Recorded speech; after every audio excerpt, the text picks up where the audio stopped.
Je suis marié, papa de 4 enfants de 16 à 12 ans. J'habite le Chesnay depuis bientôt une dizaine d'années. Et je co-dirige une entreprise qui gère des échanges de données électroniques entre entreprises. Ne viens de parler que d'une personne. Une personne. Une personne. Tous les trois. Tous les trois. Pour commencer. Et de quelle personne s'agit-il? Du Malka des Malkas. Alors Malka, c'est le deuxième spectacle d'une troupe qui s'appelle Mon cher Théophile, qui a été créée il y a quelques années maintenant, à l'initiative d'un paroissien de Garches, qui avait répondu à l'appel de l'évêque du diocèse de Nanterre, de trouver des nouveaux moyens d'évangéliser. Et donc Éric Libaud s'est dit, tiens, pourquoi pas faire un spectacle musical? Et sa première idée était de faire un spectacle musical sur les actes des apôtres. La première fois Éric m'en a parlé, c'était dans un train de banlieue. Il me dit, tiens, j'ai écrit quelque chose, j'ai pensé à toi pour tel rôle. Je me suis dit, ouais, sympa, voilà, allons-y. Moi, j'aime bien chanter. On avait animé ensemble des messes. Je me suis dit, bon, c'est quelque chose de sympa. Hourra est un spectacle qui a bien marché, puisqu'on était parti pour faire 12 représentations sur une saison, et puis finalement on en a fait le double, et puis on a fait en deuxième saison des grandes salles et beaucoup de spectateurs. Ça, c'est un autre aspect qui est aussi très important, qu'Éric a souligné souvent, voilà, que le niveau d'exigence nous mette au niveau d'un spectacle professionnel, enfin, avec les compétences qu'on a, parce qu'on n'est évidemment pas professionnel.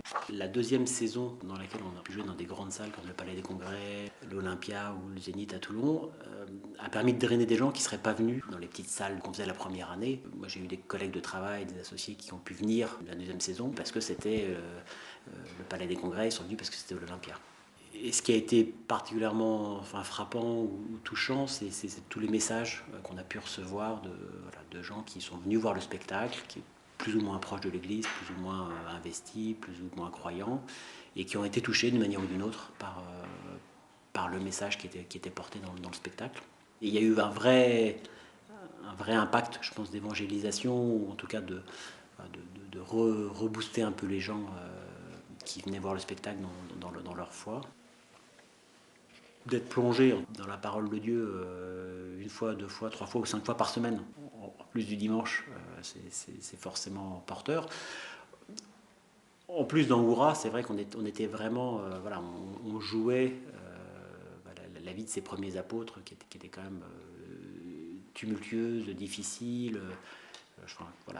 Croire et suivre le Christ à l'époque, c'était beaucoup plus compliqué qu'aujourd'hui. Dans Hourra, les apôtres sont maltraités, mis en prison. Ça m'a d'une part fait redécouvrir certains passages de l'Écriture que je ne connaissais pas bien, toute une partie des actes des apôtres que je connaissais peu, voire pas du tout. Et d'ailleurs avec certains passages qui sont étonnants, parce que quand j'ai lu le script la première fois d'Hourra, je me suis dit tiens, et du coup après j'ai fait ah non c'est vrai, c'est bien marqué. Comme un père veille sur son enfant, prends soin de nous. La manière vraiment dont Hourra a été monté et s'est poursuivi, il y avait vraiment une volonté forte d'inscrire ça dans la prière. C'est-à-dire qu'avant toute répétition en général et avant toute représentation de manière certaine, il y a prière en commun avec tous les participants.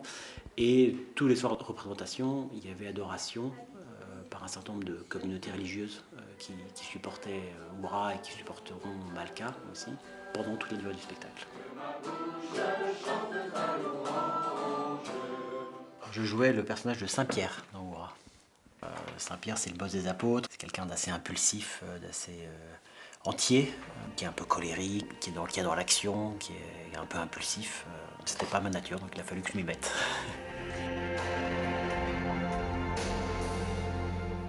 Alors cette fois-ci, le personnage est très très différent, qui est en équipe avec 2 autres personnes, qui est un peu le fil rouge du spectacle, mais un peu en dehors du temps, un peu en dehors des scènes, qui interagit avec les prophètes qui ont accompagné la vie de David, Samuel et Nathan. Il était d'une inventivité incroyable. Tous les instruments qui passaient à sa portée étaient bons pour rendre gloire à Dieu. Voilà, on apprend juste à la fin qui sont ces 3 personnes. Je peux juste dire qu'elles ont un accoutrement assez particulier qui fait qu'on ne peut pas les rater. Personne ne s'attendait à ce que ça allait être en termes de charge de travail. Donc quand j'en ai parlé à Sophie, au début il n'y avait aucun souci. Et puis c'est monté graduellement jusqu'à la fin où c'était vraiment très chargé. Le rythme s'est intensifié. Je me souviens, au moins une semaine, j'ai eu 5 répétitions dans la semaine.